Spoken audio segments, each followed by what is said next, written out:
नमस्कार, मी आकाश Jadhav. IBPS करिकलचं notification आल्यानंतर त्याचा आपण त्याच दिवशी सायंकाळी 9 वाजता एक लाईव्ह व्हिडिओ घेतला होता. त्या व्हिडिओमध्ये सांगताना आपण बँक प्रेफरन्सेसचा एक मुद्दा जो होता तो मुद्दामून शेवटी ठेवला होता. त्या पाठीमागचं कारण सध्या नीती आयोगाकडून वेगवेगळ्या दिवशी वेगवेगळे स्टेटमेंट जे ते बँक प्रायव्हेटायझेशनबद्दल सध्या समोर येत आहेत. त्यानंतर अजून 2-3 मुद्दे होते जे मुद्दे डिस्कस करायचे होते. शक्यतो जर मी आता ह्या घडीला नॉर्थचा ट्रेंड बघितला तर प्रत्येक छोट्या मुद्द्यावर एका छोट्या मुद्द्यावर 10-10, 20-20 मिनिटाचे 4-4, 5-5 व्हिडिओ. तर मला असं वाटलं त्यापेक्षा एकाच आपण व्हिडिओमध्ये सगळ्या गोष्टी, मग ते बँकेचे प्रेफरन्स असतील, सोबत प्रायव्हेटायझेशनचा मुद्दा असेल, त्यानंतर SBIचे VRS आणि त्याचा इम्पॅक्ट बघायचा असेल, आणि सोबत आत्ता आलेली की नवीन पोस्ट क्रिएशनवर सेंट्रल गव्हर्नमेंटचा बॅन, ह्या सगळ्या गोष्टी आपल्याला एकाच व्हिडिओमध्ये 15 ते 20 मिनिटांमध्ये पाहायच्या आहेत. तर पहिल्यांदा स्टार्ट करत असताना एकूण एक न्यूज बघूयात. त्या न्यूजचा इम्पॅक्ट आपल्याला बँकेच्या प्रेफरन्सवर कसा टाकायचा आहे ह्या सगळ्या गोष्टी आपल्याला पाहायच्या आहेत. सगळ्यात पहिला मुद्दा आहे बघा, बँक प्रेफरन्सेस, आपला बँक प्रायव्हेटायझेशनचा. ही न्यूज एक 3-4 दिवस आधीची आहे, ज्याच्यामध्ये नीती प्लॅन या नावानं sale UCO bank of Maharashtra and Punjab and Sind bank अशा आशयाची न्यूज आहे. ही न्यूज फायनान्स मिनिस्ट्री ना ऍक्सेप्ट करते ना डिनाय करते की आम्हाला असं करायचं आहे म्हणून, पण ऑफिशियली किंवा अनऑफिशियली मागच्या महिन्या-दीड महिन्यापासून कंटिन्युअस याबद्दल काही ना काही मटेरियल जे ते न्यूज पेपरला किंवा न्यूज चॅनलला प्रोव्हाइड करणं चालू आहे. अर्थात ह्याच्याबद्दलची डाळ शिस्ती आहे एवढं तर मात्र नक्की. त्यामुळं मागच्या महिन्याभरापासून रोज काही ना काही समोर येत आहे. त्यातला पहिला मुद्दा आलेल्या न्यूजच्या बेसिसवर एवढं तरी कन्फर्म होत आहे की पहिल्या टप्प्यामध्ये गव्हर्नमेंटला UCO bank, bank of Maharashtra आणि पंजाब सिंध बँक यांना प्रायव्हेटाईज करायचं आहे. तर हा एक मुद्दा आहे. बरं, याच्यामध्ये जर तुम्ही व्यवस्थित वाचलं, ठीक आहे, यामधले एक तुम्हाला फॉन्ट व्यवस्थित दिसणार नाहीत, पण हा वाला पार्ट मी आपल्या टेलिग्राम चॅनलवर हीच न्यूज आलेल्या दिवशी शेअर केली होती. त्यातला एकच पॉइंट मी वाचून दाखवतो. त्याच्यामध्ये बघा, even as it recommended that 3 small public sector banks, Punjab and Sind, bank of Maharashtra and UCO bank be privatized on a priority basis. यांना पहिल्यांदा प्रायव्हेटाईज करावंच लागेल या टाईपचा याच्यातली ह्या आशयाची जे ही न्यूज आहे. ह्याच्यासोबत बाकीच्या मोठ्या 4-5 बँका आहेत. त्याच्यामध्ये टॉप 4 मध्ये state bank of India, Punjab national bank, त्यानंतर बँक ऑफ बडोदा आणि कॅनरा बँक यांना ठेवायचं असं त्यांचं म्हणणं आहे. आणि त्यानंतर राहिलेल्या ज्या 5 बँका आहेत, ज्यामध्ये bank of India, union bank, Indian overseas bank, central bank of India आणि इंडियन बँक, यांना आयदर ह्या मोठ्या 4 मध्ये मर्ज करायचं किंवा जर मर्ज नसेल तर त्यांच्यामधला हिस्सा पहिल्यांदा 26% आणून हळूहळू गव्हर्नमेंटची हिस्सेदारी कमी करायची, ह्या आशयाची ही न्यूज आहे ओव्हरऑल. तर आपल्याला आपले प्रेफरन्सेस टाकत असताना ही न्यूज जी आहे ती महत्वाची आहे. आणि आता जेवढ्या काही न्यूज वेगवेगळ्या पेपरमध्ये येत आहेत, मग ते एक्सप्रेस असो, इंडियन एक्सप्रेस असो, किंवा टाइम्स असो, किंवा हिंदुस्तान टाइम्स असो, यामध्ये येणाऱ्या न्यूजमध्ये सगळ्यांमध्ये कॉमन सापडलेला पार्ट कोणता आहे की त्यामध्ये युको, बँक ऑफ महाराष्ट्र आणि पंजाब सिंध बँकेच्या बाबतीत तर या गोष्टी होण्याचे चान्सेस जास्त आहेत. हे वाले ऑप्शन आपण खाली टाकायचे. तर त्यामध्ये हा एक मुद्दा होता.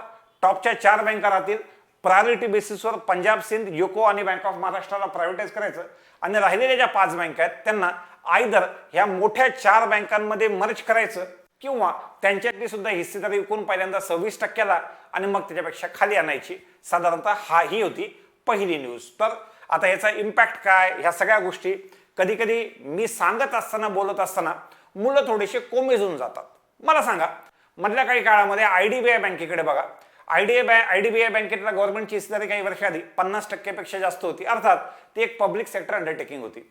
आज ह्या घडीला IDBI मधल्या आता IDBI ह्या घडीला गव्हर्नमेंट आहे की प्रायव्हेट आहे, एक्झॅक्ट स्टेटस सांगता येत नाही, कारण की LICने त्यातली हिस्सेदारी विकत घेतलेली आहे. आज त्याला बऱ्यापैकी दिवस झाले. हे झाल्यानंतर ज्यावेळेस आम्ही IDBI मधल्या जुन्या मुलांना विचारतो की सध्याला तुमच्या फंक्शनिंगमध्ये, तुमच्या पगारामध्ये, तुमच्या इन्सेंटिव्हमध्ये काही फरक पडलाय का, तर ते म्हणतात काहीच फरक पडलेला नाही. तर ओव्हरऑल ह्यातल्या ज्या गोष्टी आहेत, तुमच्या बऱ्यापैकी ज्या गोष्टी आहेत, असलेली परिस्थिती तुमच्या समोर ठेवणं हे आमचं काम आहे, पहिली गोष्ट. पण ॲट द सेम टाइम खूप वेळेस आपण असा विचार करतो की समजा गव्हर्नमेंटची हिस्सेदारी 51%च्या खाली गेली तर लगेच दुसऱ्या दिवशी असे काही चेंजेस होतील का. तर IDBI बँक आता होऊन बऱ्यापैकी दिवस झाले, त्यांचं आयुष्य जसं आधी होतं बिलकुल त्याच पद्धतीने चालू आहे. तर त्यामुळं एकदम ह्या गोष्टीला जर यातली कोणतीही ऍक्टिव्हिटी झाली तर अचानक पॅनिक होऊ नका. कारण की एक लक्षात ठेवा, आज ह्या घडीला अनएम्प्लॉयमेंटचा रेट एवढा वर गेलेला असताना बँकिंग हे काही सेक्टरपैकी पहिल्या 1-2 सेक्टरपैकी एक आहे जे तुम्हाला मागच्या 10-12 वर्षापासून चांगल्या पद्धतीनं रोजगार देत आहे. तर हा रोजगार मिळत असताना तुम्ही हे डोक्यातून काढून टाका की समजा यांचं प्रायव्हेटायझेशन झालं तर त्या केसमध्ये आम्ही काय करायचं. कारण की ज्यांचं झालेलं आहे त्यांचं सुद्धा आयुष्य नॉर्मल ॲज युजल ह्या सगळ्या गोष्टी चालू आहेत. त्याच्याशिवाय काही प्रायव्हेट बँकेमधले मुलं, ज्यावेळेस आम्ही पहिलं प्रायव्हेट बँकेमधले, मी टिपिकल ॲग्रेसिव्ह बँकेमधले मुलं म्हणतोय की हे मुलं बँकेत लागतात, पहिलं वर्ष 2 वर्ष अचानक विद्यार्थी दशेतून ट्रेनिंग आणि ट्रेनिंगच्या नंतर बँक जॉईन केल्यानंतर त्यांना नवीन नवीन त्या गोष्टी अवघड वाटतात. पण डाऊन द लाईन त्यांना 4 वर्ष झालं, 5 वर्ष झालं, पुन्हा कॉल केला तर बऱ्यापैकी ते म्हणतात नाही आता ही लाईफ मी इथं सेटल झालेलं आहे, ह्या असलेल्या बँकेमध्ये सेटल झालेलं आहे, मला अभ्यास करायचा नाही किंवा मला XYZ बँकेमध्ये पुढे जायचं नाही म्हणून. त्यानंतर 2010-11च्या अलीकडच्या बॅचचे जे मुलं होते, जे 2010च्या बॅचचे, मी ICICIच्या ज्या बॅचेस त्यावेळेला एकानंतर एक निघाल्या त्या बॅच क्रमांक 1, 2, 3, 10 म्हणजे आता 2010 पासून 20 पर्यंत 10-11 वर्ष झाले, त्या विद्यार्थ्यांचे आजचे पॅकेजेस आहेत ते 14-16 लाखाच्या आसपास. त्यांनी मधल्या काळामध्ये 3 ते 4 बँका बदलल्या. आज त्यांचंही आयुष्य जसं आहे तसं चालू आहे. त्यांना जर सांगितलं की इकडे स्केल 2, स्केल 3, स्केल 4च्या जागा निघतात, इकडे अप्लाय करतो का, नाही मी आता इथं सेटल झालेलो आहे. तर ज्या काही गोष्टी आहेत तुमच्या मनातल्या, हा यातलं होणार आहे का, तर हो, होण्याचे चांगले चान्सेस आहेत. पण जर झालं तर अचानक तुमच्या लाईफमध्ये खूप मोठा बदल होईल का, तो खूप मोठा बदल होत नाही. आणि त्यातल्या त्यात एखाद्या ठिकाणी आपण जॉबला लागल्यानंतर आपल्यामध्ये आपण त्या पद्धतीने ऍडजस्ट करतच पुढे जात असतो. त्याच्यामुळे ह्या गोष्टीचं जास्त टेन्शन घ्यायचं नाही. पहिल्या मुद्द्यामध्ये मी तुम्हाला न्यूज समजून सांगितली, पण दुसऱ्या पार्टमध्ये जर यातली कोणतीही ऍक्टिव्हिटी झाली तर एक लक्षात ठेवा, आज या घडीला बँकिंग हे कमी वेळेमध्ये सिलेक्शनचं आणि त्यानंतर एक चांगल्या पगाराचं एक चांगलं केंद्र जे आहेत हे बँकिंगचे एक्झामिनेशन आहेत, हे लक्षात सगळ्यांनी ठेवायचं आहे. पुढे ह्या पहिल्या न्यूज नंतर दुसरी न्यूज होती बघा SBIची. SBI आता सगळ्यात महत्त्वाचं, खूप मुलांचं म्हणणं होतं किंवा काही काही वेगवेगळ्या मुलांच्या किंवा वेगवेगळ्या ग्रुपमध्ये मला वाचल्यानंतर कळालं, काही जण आता निघाल्या SBI PO, SBI IBPS PO आणि IBPS असिस्टंटच्या वेकन्सीची जी ॲड आहे ही कम्पेअर करतात UPSC सोबत, की सध्या IBPS क्लर्कच्या आणि IBPS POच्या जागा किती निघाल्यात. UPSC पेक्षा, UPSC म्हणत नाहीत ते, कलेक्टरच्या जागांपेक्षा थोडे जास्त निघाल्यात असं म्हणतात. UPSC मध्ये शक्यतो जागा निघत असताना 800, 850 पासून 1250 पर्यंत जागा निघतात आणि IBPS POची वेकन्सीज येताना 1100 पासून आली, नंतर वाढून तिला 1400 झाली आणि क्लरिकलची 1500 झाली. इनफॅक्ट मी आधी सांगितलेलं आहे त्या वेकन्सीज वाढणार आहेत, कारण की UPSCच्या ॲडमधले 1400 जे काय 800 ते 1200 लोक असतील ते किंवा हे एवढे एका लेवलला इक्वल राहणार नाहीत. वेकन्सीज याच्या केसमध्ये जास्त असणार आहेत. आता ह्याच्यामध्ये तुमच्या त्या कॉन्फिडन्सला बूस्ट करण्यासाठी SBIनं एक नवीन व्हॉलंटरी रिटायरमेंट स्कीम आणलेली आहे. ती स्कीम अशी आहे की ज्या एम्प्लॉईचं वय 55 पेक्षा जास्त आणि SBI मधली सर्व्हिस 25 वर्षापेक्षा जास्त आहे, त्यांना आहे त्या बँकेतल्या फॅसिलिटीज जशाच्या तशा ठेवून, सगळ्या लोन फॅसिलिटीज त्याच्यापासून हॉलिडे होम्सपासून सगळ्या फॅसिलिटीज आहे तशा ठेवून त्यांना बँकेतून VRSचं ऑप्शन त्यांनी ओपन करून दिलेलं आहे. VRSचं हे ऑप्शन आत्ता ओपन केलेलं नाही किंवा ह्याच एका वर्षासाठी ओपन केलेलं नाही. दरवर्षी 1 डिसेंबर पासून ते फेब्रुवारी एंडपर्यंत 3 महिने ते ऑप्शन एम्प्लॉईसाठी ओपन असेल. त्या 3 महिन्यामध्ये त्यांनी एम्प्लॉईला ज्यांना वाटलं त्यांनी व्यवस्थित मन बनवून अर्ज करायचा आणि त्या पद्धतीनं व्हॉलंटरी रिटायरमेंट घ्यायची. आता त्यामध्ये SBIचा टोटल स्टाफ आतापर्यंतचा 2,49,000 एम्प्लॉईचा आहे. SBIचं असं म्हणणं आहे की 11,000, 11,500च्या आसपास ऑफिसर आणि 18,500च्या आसपास असिस्टंट, असा टोटल 30,000चा स्टाफ याच्यासाठी इलिजिबल आहे. ह्या स्कीममध्ये तो बसतो. आता या 30,000पैकी SBIचं म्हणणं आहे की जर 30% लोकांनी जरी समजा व्हॉलंटरी रिटायरमेंट घेतली तर बँकेचे एका महिन्याला 2100 कोटी वाचत आहेत. त्यातल्या फक्त 30% लोकांनी घेतले तसं होत आहे. त्यानंतर सेम पहिल्यांदा ही ॲडव्हर्टिजमेंट वेगवेगळ्या जुन्या विद्यार्थ्यांकडून SBI PO जे जुने लागले त्यांच्याकडून ही ॲड माझ्यापर्यंत आली होती. इनफॅक्ट IBPS क्लर्कचे नोटिफिकेशनच्या आदल्या दिवशीच आली होती. तर त्यांना विचारलं हे 30% करतील का, त्याचं म्हणणं आहे सर सध्याचं कोविडची सिच्युएशन पाहता सध्याला हे प्रमाण सर कमीत कमी त्याचं म्हणणं आहे 60 ते 80% असेल की हे एम्प्लॉई रिटायरमेंट घेतील. कारण की स्कीम तेवढी लिक्रेटिव्ह आहे, चांगली स्कीम आहे. कारण की त्यांचं म्हणणं असं आहे की ह्या 55 वर्षापासून 60 वर्षापर्यंत म्हणजे एम्प्लॉईच्या हातामध्ये 60 महिने, 5 वर्ष अर्थात 60 महिने राहतात. तर बँक म्हणते की तुम्हाला 18 महिन्याचा पगार किंवा जेवढी सर्व्हिस झालेली आहे त्याच्या हाफ, ह्या दोघांपैकी जो आकडा कमी असेल तो, एक तर 18 महिन्याचा पगार किंवा समजा 20 महिन्याची सर्व्हिस बाकी आहे त्याच्या अर्ध 10 महिन्याची सर्व्हिस, याच्यापैकी जो आकडा कमी आहे तो तुम्हाला पहिल्यांदा देण्यात येईल. दुसरी गोष्ट, सगळ्या तुमच्या बाकी ज्या फॅसिलिटीज आहेत त्या आहेत अशा ठेवता येतील. बँकेमध्ये पुढचे 2 वर्ष तुम्हाला बँकेमध्ये पुन्हा एम्प्लॉयमेंटला बाकी ज्या जागा निघतात रिटायर्ड एम्प्लॉयसाठीच्या, त्याला कूलिंग पिरियड म्हणून त्याला अप्लाय करता येणार नाही. पण 2 वर्षाच्या नंतर तुम्हाला बँकेमध्ये अजून जागा वेगळ्या निघाल्या तर त्याला अप्लाय करता येतील. ह्या सगळ्या फॅसिलिटीज बँकेनं दिलेल्या आहेत. ह्याच्यामधला बँकेच्या म्हणण्यानुसार तो आकडा 30-40% असला असता, पण सध्याची कोविड पॅन्डेमिकची सिच्युएशन पाहता सगळ्यांचं असं म्हणणं आहे की 60 ते 80% लोक या केसमध्ये रिटायरमेंट घेऊ शकतात किंवा काही काहींनी तर नोकरी गेली तरी चालेल, पण या सिच्युएशनमध्ये मे बी शरीराच्या काही व्याधींमुळे शरीराच्या काही व्याधीमुळे काही लोक अजूनही बँकेला कोरोनाच्या सिच्युएशन पासून पुढे गेलेले नाहीत. तर त्यामुळं या काळामध्ये अशा स्कीमला बूस्ट जो आहे तो चांगला मिळण्याचे चान्सेस आहेत. तर ही एक त्यातल्या त्यात सर्वांसाठी पॉझिटिव्ह न्यूज आहे. तर विद्यार्थ्यांच्या सांगण्यानुसार आपण गेलो तर 30,000पैकी जे 30,000 एम्प्लॉई आहेत, मी तुम्हाला दाखवतो वाटल्यास ती आकडेवारी. हे बघा, याच्यामध्ये 11,500 ऑफिसर आहेत आणि 18,600 असिस्टंट आणि त्याच्या खालचा स्टाफ आहे. तो टोटल 30 पैकी जर 60 किंवा 70% लोकांनी हे केलं तर त्यामध्ये 30,000पैकी 20,000 लोक ह्या स्कीमचा लाभ घेऊ शकतात. आणि दरवर्षी त्याच्यामध्ये वाढच होईल, कारण की जे 54 आहेत ते 55 मध्ये येतील, जे 53 वाले आहेत ते 54 मध्ये येतील. हळूहळू ज्यांचं वय ह्या पद्धतीने आहे तर त्याच्यामध्ये नवीन ॲडिशन चांगली होण्याचे चान्सेस आहेत. बँकेने ते सगळं दिलेलं पण आहे की ते 2100 कोटी कसे वाचतील मंथली बेसिसवर.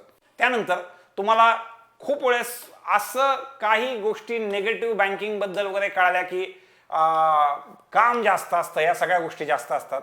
तुम्ही जर यांच्या फॅसिलिटीज एखाद्या सेंट्रल गव्हर्नमेंटच्या जॉबसोबत कम्पेअर केल्या तर बँकांच्या फॅसिलिटीज बघा ह्या एखाद्या सेंट्रल गव्हर्नमेंट जॉबपेक्षा जास्त असतात, ज्याच्यामध्ये PF प्रॉव्हिडंट फंड आहे, ग्रॅच्युटी आहे, पेन्शन आहे, commutation of pension, family pension, encashment of leave, travelling expenses, furniture, mobile handset, concessional interest rate, बँकांचे वेगवेगळ्या ठिकाणी असलेले हॉलिडे होम, त्याचा वापर, ह्या प्रत्येक गोष्टी आधी पण वापरता येत होत्या आणि तुम्ही VRS घेतली तर त्यानंतर सुद्धा तुम्हाला वापरता येईल असं त्यांचं म्हणणं आहे.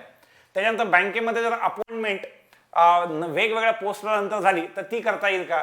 त्याच्यानंतर आउटसाइड द बँक, समजा तुम्हाला रिटायरमेंट घेऊन दुसरीकडे कुठे जॉब करायचा असेल तर तो करता येईल का. सगळ्या गोष्टी त्यांनी आधीही येस होतं आणि आताही आहे.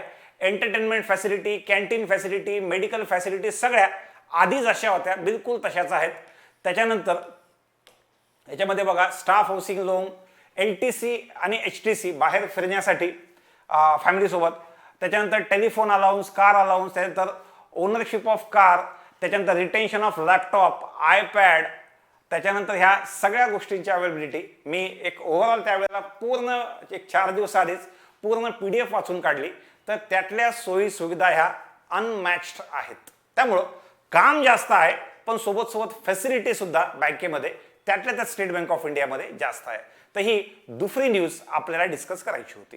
थर्ड, ह्याच्यामध्ये जर आपण बघितलं तर या नंतरची न्यूज येते बघा, ही बँकेमध्ये आता सध्याला बँकेमध्ये नाही, सेंट्रल गव्हर्नमेंटच्या जॉबमध्ये, याच्यामध्ये काहीच नाही, याच्यामध्ये बँकिंग नाहीये. या न्यूजमध्ये बँकिंगला पकडू नका, इन्शुरन्सला पकडू नका, RBI, नाबार्ड कशालाच पकडू नका. याच्यामध्ये तुम्ही असं करा की स्टाफ सिलेक्शनच्या जॉबला पकडा.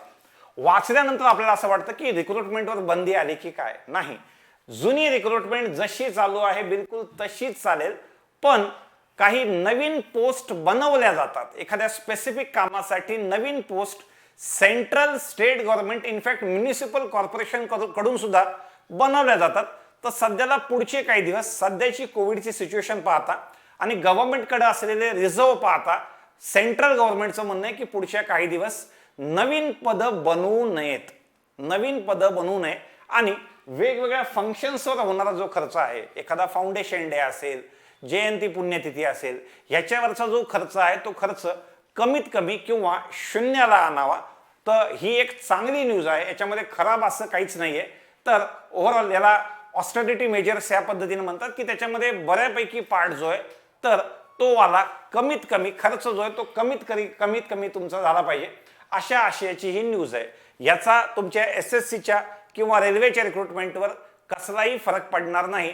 जुन्या ज्या पोस्ट आहेत तशाच आहेत, नवीन कोणत्या पोस्ट बनवू नका, एवढीच न्यूज गव्हर्नमेंटने दिलेलं आहे. तर ही न्यूज आहे आणि न्यूजच्या सोबत त्याच्यासोबत त्या गव्हर्नमेंटची सर्क्युलर ज्याच्यामध्ये हे कुणाला लागू आहे की डिपार्टमेंट ऑफ एक्सपेंडिचरचा जो पार्ट आहे तो सगळा त्यांच्याशी कन्सल्ट करूनच सांगावा असं म्हणणं आहे. जे ministries, department, attached offices, subordinate offices, statutory bodies आणि ऑटोनॉमस बॉडीज हे यांना ह्या गोष्टी ज्या आहेत ह्या लागू आहेत. तर त्याच्याबद्दलचा जो ऑफिस मेमोरंडम आहे तो वाला पार्ट एक्सपेंडिचर मॅनेजमेंट रिलेटेड. तर ही एक महत्वाची न्यूज SSC आणि रेल्वेच्या एक्झामसाठी लागू होते. आता आपण व्हिडिओच्या शेवटच्या टप्प्यामध्ये येऊया, ज्याच्यामध्ये बँकेचे प्रेफरन्सेस टाकायचे आहेत. एवढं ऐकल्यानंतरही खूप वेळेस मुलांच्या साईडनं असं होतं की आता सध्याला तर मुलांचा ट्रेंड आहे, मुलांना एक न्यूज, आज आपल्या ह्या व्हिडिओमध्ये आपण आज चौथी न्यूज कव्हर करतोय, पहिल्या 3 झाल्या आपल्या बँक प्रेफरन्सचा. मुलांना एकच न्यूज छोटी सगळ्यात महत्त्वाचं, बनवणारा व्यक्ती सुद्धा ती बनवत असताना 4 पार्ट 4 वेगवेगळे व्हिडिओ बनवतो. तो सकाळी एक, दुपारी एक, पुन्हा संध्याकाळी एक, रात्री एक टाकतो. मुलगा दिवसभर ते बघण्यामध्ये बिझी. त्याच्यानंतर फॉलो करत असताना आपण खूप वेळेस बाहेरच्या स्टेटमधून कोणी सांगितले असतील ऑप्शन्स, तर त्या ऑप्शन्सवर जातो. माझं असं म्हणणं आहे की महाराष्ट्र स्पेसिफिक गोष्टी आणि सगळ्यात महत्त्वाचं प्रायव्हेटायझेशनचा मुद्दा तुमच्यासमोर आला पाहिजे. कोरोना येण्याच्या आधी पहिल्यांदा गव्हर्नमेंटनं झोन बनवले होते बघा, ग्रीन, ऑरेंज आणि रेड झोन. तर सध्या बँकांच्या बद्दल सुद्धा ऑप्शन्स टाकत असताना मी त्याच पद्धतीने तुमचे ऑप्शन्स टाकलेले आहेत, ग्रीन, ऑरेंज आणि रेड झोन. बघा, तर सध्याला बँक प्रेफरन्सेस देत असताना आता ज्या काही 11 नॅशनलाइज बँका शिल्लक आहेत, पहिल्यांदा फक्त ऐकून घ्या आणि त्याच्या पाठीमागचं लॉजिक तुम्हाला पटतंय का ते सांगा. आतापर्यंत आलेल्या न्यूजनुसार तर बघा, हा वाला जो पार्ट आहे ज्याच्यामध्ये bank of Baroda 1 number, Punjab national bank 2 number किंवा Punjab national bank 1 number, bank of Baroda 2 number, हा वाला पार्ट आला पाहिजे. आणि कॅनरा बँक 3 नंबरला. कशामुळं, तर गव्हर्नमेंटला ज्या 4 बँका ठेवायच्या आहेत त्याच्यामध्ये स्टेट बँक ऑफ इंडिया आहेच, सोबत Punjab national bank, bank of Baroda आणि कॅनरा बँक ह्या बँका असू शकतात. आता सर तसं असताना तुम्ही या 2 बँकांमध्ये खालीवर का दिलेलं आहे, ह्याच्यामधला इश्यू असा आहे की सध्या हा व्हिडिओ पाहत असताना अक्रॉस महाराष्ट्र सगळेजण पाहतील. बँक ऑफ बडोदाचा जुना अनुभव असा आहे की क्लरिकल जर असेल तर बहुतेकांची पोस्टिंग ही मुंबईला देतात आणि खूप नॉन मुंबईकर जे आहेत ह्यातले बऱ्यापैकी नॉन मुंबईकर गर्दी पाहता, बाकी सगळ्या गोष्टी पाहता मुंबई करिअरच्या स्टार्टिंगला थोडंसं अवॉइड करतात. तर त्यांच्यासाठी ज्यांना ओव्हरऑल मुंबई तुमच्या लोकेशनशी, जॉब लोकेशनशी एनी हाऊ क्लरिकलच्या वेकन्सीज सगळ्यांना, या सगळ्यांना महाराष्ट्र पोस्टिंगच मिळणार आहे, कारण की क्लरिकलच्या वेकन्सीज आहेत. हे पाहताना ज्या बँकांनी काहींनी नॉन रिपोर्टेड टाकलेला आहे, काहींनी नील टाकलेला आहे आणि काहींनी वेकन्सीज टाकलेल्या आहेत, ह्या एकाकडेही लक्ष देऊ नका. सध्याला वेकन्सीच्या हिशेबानं कृपा करून सांगतो की अप्लाय करू नका, कारण की नॉट रिपोर्टेड असेल, नील असेल किंवा 0 जरी दाखवले असेल त्याच्यावर सिलेक्शन होत नाही. तुमचं मेरिट किती वरती आहे त्या बेसिसवर तुम्हाला बँक मिळते. त्यामुळं तेवढी एक विनंती की ज्या बँकेच्या पुढे नॉट रिपोर्टेड, नील किंवा 0 जरी दाखवला असेल त्या पद्धतीने न पाहता टॉपच्या बँका, ज्या बँका टिकणार आहेत त्यांना वरती ठेवा. तर यामध्ये ज्यांना बँक ऑफ बडोदामध्ये फक्त एकच इश्यू आहे की मुंबई पोस्टिंग मिळण्याचे चान्सेस वाढतात, त्यामुळे अशांनी पंजाब नॅशनल बँक जर टाकली 1 नंबरला तर त्यांचे महाराष्ट्रात ग्रामीणमध्ये ब्रांचेस कमी आहेत, पण शहरातल्या मोठमोठ्या शहरांमध्ये पंजाब नॅशनल बँकेच्या चांगल्या ब्रांचेस आहेत. तर त्यामुळं हे 2 आणि कॅनरा बँक 3ला. त्याच्यानंतर युनियन, इंडियन आणि सेंट्रल. आता याच्यापैकी युनियन आणि सेंट्रलचे जे हेड ऑफिसेस आहेत हे मुंबईमध्ये आहेत, पण सध्या जर तुम्ही बघितलं ह्याच्यामध्ये हे ऑरेंज झोनमध्ये आहेत. ह्या 3 बँका ऑरेंज झोनमध्ये आहेत. त्यातल्या त्यात फिनान्शियली चांगली कंडिशन युनियनची आणि इंडियन बँकेची आहे, सेंट्रल बँकेची आणि बँक ऑफ इंडियाची त्यातल्या त्यात थोडीशी वीक कंडिशन सध्या फिनान्शियल त्यांचे जे असेट आहेत किंवा त्यांची जी बॅलन्स शीट आहे ती सांगते की सध्या युनियन आणि इंडियन बँकेला वरती असू द्या आणि सेंट्रल आणि बँक ऑफ इंडियाला त्याच्यानंतर असू द्या. तर सध्या यांच्याबद्दल गव्हर्नमेंटचा असा काही मोठा विचार नाहीये, त्यामुळे युनियन वरती, त्याच्या खाली इंडियन बँक, त्याच्या खाली सेंट्रल बँक ऑफ इंडिया आणि त्याच्यानंतर रेड झोनमध्ये आलेल्या बँकांमध्ये bank of India, Indian overseas bank आणि त्याच्यानंतर ह्या 3 बँका. या तीन सध्याला एक्स्ट्रा असं समजा की या तीन बँका कोरोनाच्या भाषेत बोलायचं झालं तर कंटेनमेंट झोनमध्ये आहेत. ह्या बँका कंटेनमेंट झोनमध्ये आहेत. आता त्यातल्या त्यात ह्यामध्ये सुद्धा तसं माझी इच्छा तुम्ही युको बँकेला वरती टाकायची आहे. युको बँकेला वरती टाकायची. खूप लोकांचं महाराष्ट्र बँकेसोबतचं एक मधलं नातं किंवा आतलं नातं जे आहे किंवा एक जवळची वाटते ती गोष्ट वेगळी आहे. पण सध्या ह्याच्यामध्ये सुद्धा तुम्ही जर डोकं लावलं की याच्यामध्ये समजा ह्या बँका विकायला काढल्या किंवा ह्या बँका विकायला काढल्या, यातली कोणती बँक आधी जाईल? तर बघा, बँक ऑफ महाराष्ट्राच्या केसमध्ये आणि पंजाब अँड सिंध बँकेच्या केसमध्ये मोठमोठे कॉर्पोरेट हाऊसेस जे आहेत, मोठमोठे कॉर्पोरेट हाऊसेस जे आहेत ते बेस्ड इन मुंबई आहेत आणि बेस्ड इन दिल्ली सुद्धा आहेत. मुंबईमध्ये मोठमोठे कॉर्पोरेट हाऊसेस जे आहेत ज्याच्यामध्ये वेगवेगळ्या कंपन्या आहेत, रिलायन्स पासून, अडानी पासून, बाकी L&T पासून, या वेगवेगळ्या कंपन्या ज्या आहेत, HDFC झाली, ह्या सगळ्या मुंबई बेस्ड आहेत. पण दिल्ली बेस्डमध्ये DLF आहे, त्याच्याशिवाय पण मोठमोठे JP आहे, वेगवेगळ्या कंपन्या ज्या आहेत त्या दिल्ली बेस्ड पण आहेत. तर यांचा इंटरेस्ट ह्या सेक्टर स्पेसिफिक बँकांमध्ये असू शकतो किंवा येऊ शकतो. तर बँक ऑफ महाराष्ट्र जी आहे, एखादी इकडचा जो बिझनेस हाऊस आहे त्याचा इंटरेस्ट त्यामध्ये येऊ शकतो. त्यानंतर पंजाब अँड सिंध बँकेमध्ये दिल्ली बेस्ड एखादा मोठा इन्व्हेस्टर आहे, मोठा एखादा ग्रुप आहे, त्याचा पंजाब अँड सिंधमध्ये येऊ शकतो.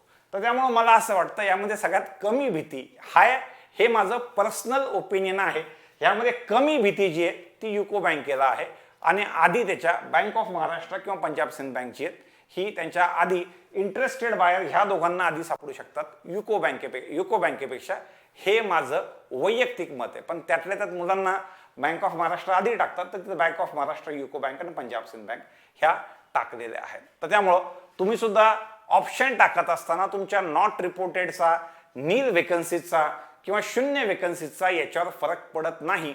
समजा मी एखादी एक्झाम दिली आणि एक्झाम दिल्यानंतर फायनल स्टेटस असं असेल की या बँकांची जागा शून्य आहे, ह्याची जागा शून्य आहे, ह्याच्या जागा शून्य आहेत आणि याच्यामध्ये समजा 10 जागा आहेत, असं आहे. समजा मी एक्झाम दिली, माझा समजा ऑल महाराष्ट्र रँक 1 आलेला आहे, 1 आला. आता त्याच्यानंतर मी माझं पहिलं ऑप्शन पाहतील ते इथं जागा शून्य आहेत, म्हणजे थोडीच मला जॉब देणार नाहीत. रँक 1 आलेला असताना थोडी जॉब देणार नाहीत. तर इथं जे आहेत हे पाहतील ते इथं जागा नाहीये, इथं पाहतील जागा नाहीये, शून्यच आहेत. मग 10 आहेत, 10 पैकी एक जागा मला देऊन राहिलेल्या 9 जागा मग त्याच्यासाठी विचार करतील दुसरा कॅन्डिडेट की ऑल महाराष्ट्र रँक 2, मग त्याला पाहतील, मग त्याला देतील. अशा पद्धतीनं ही अलॉटमेंट चालते. म्हणून ती चूक जी बाकी मुलं करतात की नॉट रिपोर्टेड वाला पार्ट तिथं शेवटी टाकतात, अशा वेळेला जर ह्या बँकांपैकी कोणता पार्ट आधी टाकला तर त्या जास्त आधी प्रायव्हेटाईज होण्याचे चान्सेस आहेत. तर आजच्या ओव्हरऑल व्हिडिओमध्ये आपण पहिल्यांदा न्यूज बघितली बँक प्रायव्हेटायझेशनची. मी आधी सांगितलं, आताही सांगतोय की त्याच्यामध्ये खूप मोठा फरक तुमच्या लाईफमध्ये होणार नाही. पण एवढा तर नक्की आहे की लवकरात लवकर जॉब मिळणं जे म्हणतात ते बँकिंगमध्ये शक्य आहे. तर त्या हिशोबाने तुम्हाला पटकन एम्प्लॉयमेंट ऑपॉर्च्युनिटी म्हणून तुम्ही लवकरात लवकर बँकिंगकडे बघू शकता. पहिला मुद्दा आपण तो डिस्कस केला. त्यानंतर SBIच्या VRS स्कीमवर सांगितलं की त्याच्यामध्ये 30,000पैकी जवळपास 18 ते 20,000चे लोक जवळपास, हा अंदाज आहे SBIच्या एम्प्लॉयचा की एवढे लोक व्हॉलंटरी रिटायरमेंट स्कीम घेऊ शकतात. ती स्कीम दरवर्षी त्यांची चालू असणार आहे. थर्ड की गव्हर्नमेंटनं नवीन पोस्ट क्रिएशनवर आणि एक्स्ट्रा खर्चावर बंधनं आणलेली आहेत. आणि चौथं आपल्याला IBPS क्लरिकलचे बँक प्रेफरन्स आहेत, हा वाला पार्ट आपल्याला डिस्कस करायचा होता. ओव्हरऑल IBPS क्लर्कच्या एक्झामची तयारी आणि एक्झॅक्ट ॲड काय ती मी आपल्या डिस्क्रिप्शन लिंकमध्ये आधी टाकली होती, पण तो वाला व्हिडिओ सुद्धा डिस्क्रिप्शनमध्ये टाकतो. सो दॅट आधी तो व्हिडिओ बघा आणि मग त्याच्यानंतर तुम्ही फॉर्म सगळ्यांनी व्यवस्थित भरायचा आहे. धन्यवाद.